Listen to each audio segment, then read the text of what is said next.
Magandang gabi po sa inyo mga kababayan. Naway nasa mabuti po kayong kalagayan sa mamparte ng ating bansa at ng mundo. Naway loobin nawa ng ating Panginoon Diyos na ingatan po tayo sa lahat po ng mga panahon, mga kababayan. This is episode number 54 po.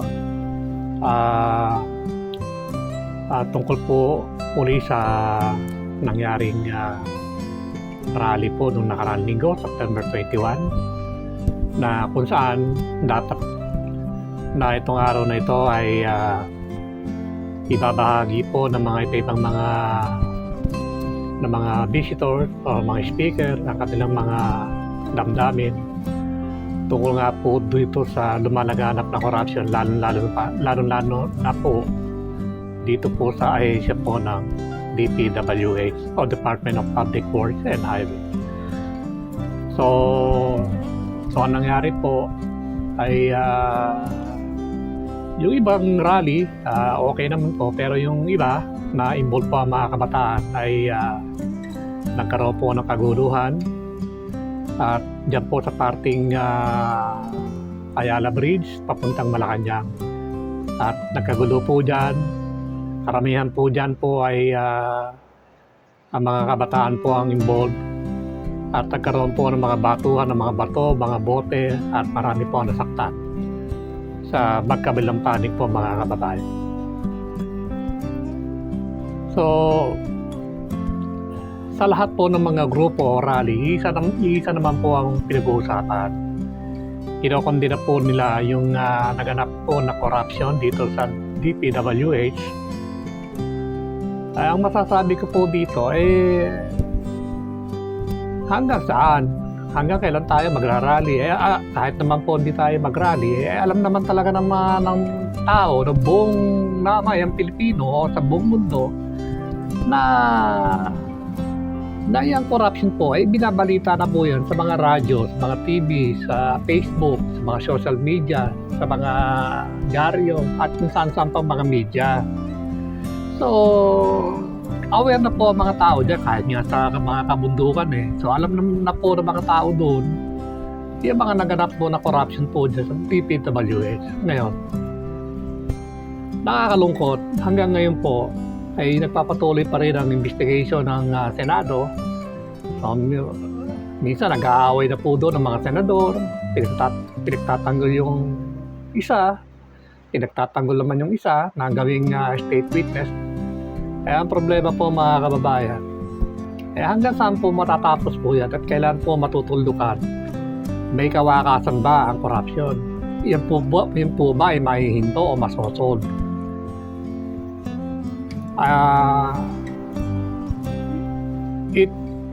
I'm sorry and sad to say po mga kababayan, hindi po matutuldukan ang corruption. So maaaring maimbestigahan po ang nangyari at ang mga involved na kumita po dyan, both contractor and mga empleyado po ng ahensya ng gobyerno. Pwedeng mayroong makulong. Pero in the end, matutulungan po ba ang corruption? Hindi po. Kasi nga po, ang problema po natin mga kababayan ay yung sistema po. Hanggang ngayon po, ang mga batas po natin ay pawang nangungusap lamang. So dapat po ang mga batas po natin ay makakita ng mga paglabag.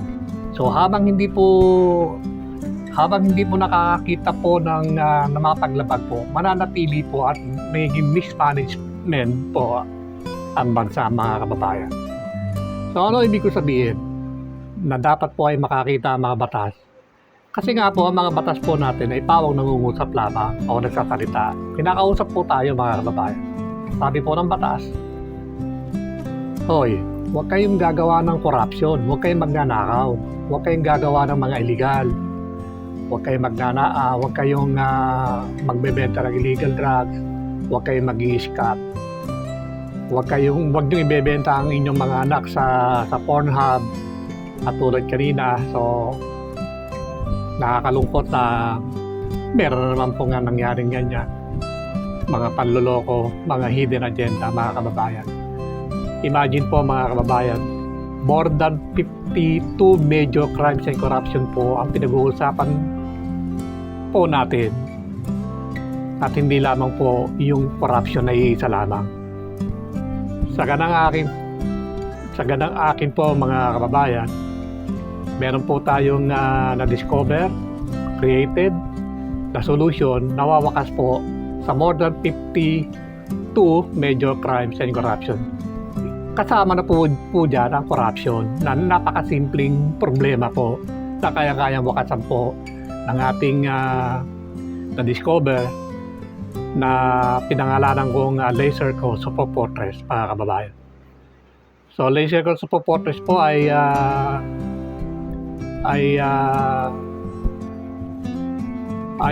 nakilala po noong November 2017 at na-restore po yan on February 2019, mga kababayan.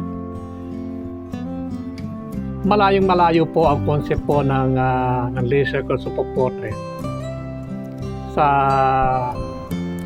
mga batas po na umiiral po sa atin. Although, napakarami na pong mga batas tungkol sa corruption. Ako po, hindi po ako abogado. Pero alam po, napakarami na pong mga batas tungkol sa corruption. Pero bakit po hanggang ngayon, hindi po mahuli-huli ang napakasimple at napakadaling problema kung paano pa hihintuin po yung corruption, mga kababayan.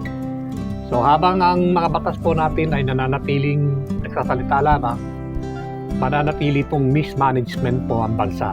So kahit po sino po ang ilagay dyan, mga leaders, magsanib pa ang mga opposition o administration, ibalik po ang death penalty, baguhin po ang form of ng ating constitution o yung forma ng ating gobyerno, magpasa pa ng mga economic provision po ng ating constitution, o maglagay pa ng mga matatalino at marunong dito sa ating bansa, ay mananatili pong mismanagement po ang bansa sapagkat ang mga batas po natin ay pawang nangungusap lamang o nagsasalita lang. So ang kailangan po sa pamagitan po ng Laser Code Super Fortress ay makakita po ang mga batas in real time sa buong population at landmass po ng bansa. Ang Laser Code Super Fortress po ay ginaya po sa Diyos, wherein God can see everything. So ganyan din po ang Laser Code.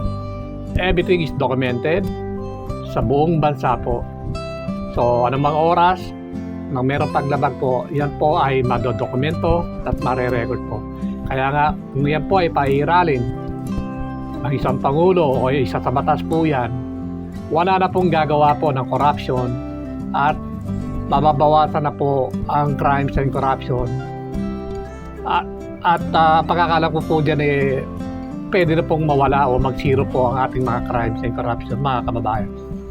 Kasi nga po, kung yan po ay pagpapatuloy po ng mga lalabag, ora mismo po ay makikita po ng gobyerno po ang kanilang mga nilabag na mga dyan po sa ating mga batas, mga kababayan. So magpapatuloy po ako bukas ng aking vlogging para sa vlog 55. So hanggang dito na lamang po, mga kababayan. Magandang gabi po at loobin nawa ng ating Panginoon Diyos na ingatan po tayo sa lahat po ng mga panahon. Maraming salamat po.